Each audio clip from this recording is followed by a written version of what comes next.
I'm Nancy Rathbun from Completely Quilted, and we're ready to finish up our Cabin by the Lake block of the month. So you've already received your month-end kit, and we did a part 1 video where we sewed our flying geese blocks together.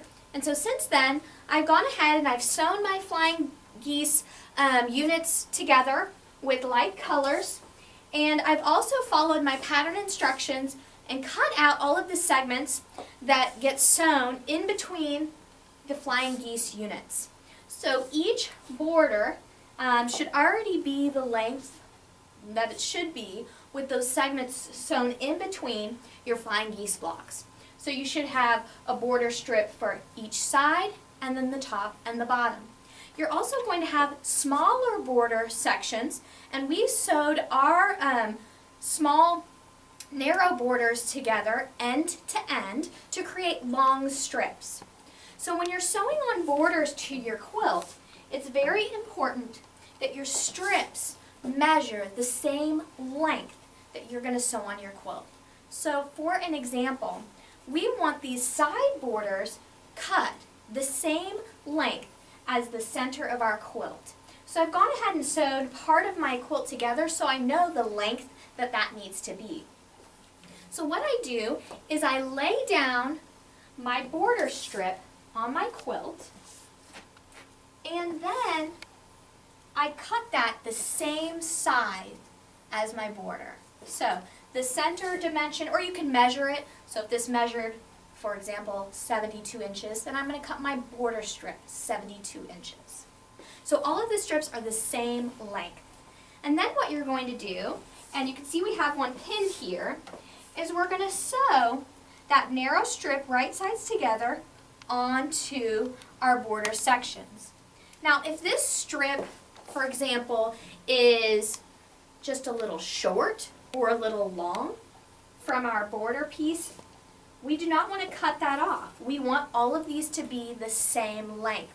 So what you're going to do is you're going to either ease it in or stretch it a little bit. You're going to make it fit. And you're going to do that by pinning. So a lot of people make the mistake when they're sewing their borders that they're just sewing the strip on, not pinning it. You have to cut it the equal length of the quilt and then sew that on. So this strip out here is just a little long. So I'm going to make each end fit on the very edge of my quilt here, and then I'm going to come back down here and pin that in, and I've got a little bit of fullness. So sometimes what I have to do is I just have to stretch that out and create that fullness over the entire length of my strip. Now if your strips are too long, what you'll do is you'll just trim them so all the strips are the same length as your quilt. And so when you're ready to sew these borders on, what you'll do is you'll sew these strips on either side of your border units and press them. So we have ours pressed here so you can see. And then we'll just place that right side down, again pinning it along the length and sewing our border strips together.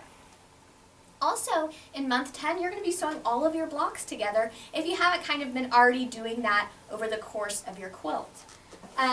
Your quilt has this great black and white diagram. I know you can't see it very well, but you have this in your month 1 kit. This diagram has all of the blocks and how they're sewn and how they're placed, along with all of the different filler pieces.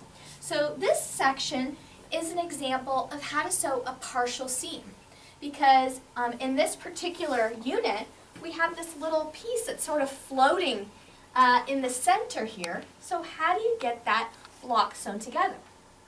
And you do that with a partial seam. So we've started here sewing this filler fabric just to the very bottom of this block unit here. So you can see that our seam is partial. Alright, that'll get finished in a later step. But it is sewn kind of from the middle of this area all the way to the edge. Now this unit here is the same length, and it's completed to sew this unit on. So now what I'll do is I'll pin this right sides together and sew the entire seam here. Once that is sewn together, then what I'll do is I'll put right sides together, this unit, and also this complete seam. So I'm just working my way around this section in the middle. So after after this seam is sewn together, then what I'll do is I'll place this unit right sides together, and I'll kind of open this part up. So you can see, because that seam is partial, I can get all the way to the edge, so that way I'll be able to sew this unit to this whole length here. And then your last unit, the one you started with, folds down and you sew the total complete seam. So that's kind of how you sew a partial seam, sort of like a perfect little end to our puzzle. And you also have a partial seam that's going to be up in this unit here. We've already sewn that part together, so you'll have two places on your quilt where you're going to sew a partial seam. So I hope that you've really enjoyed making your Cabin by the Lake Block of the Month. If you'd like to purchase kits, you can give us a call at 580-718-9300. Follow us on Facebook, or visit our website. It's at completelyquilted.com.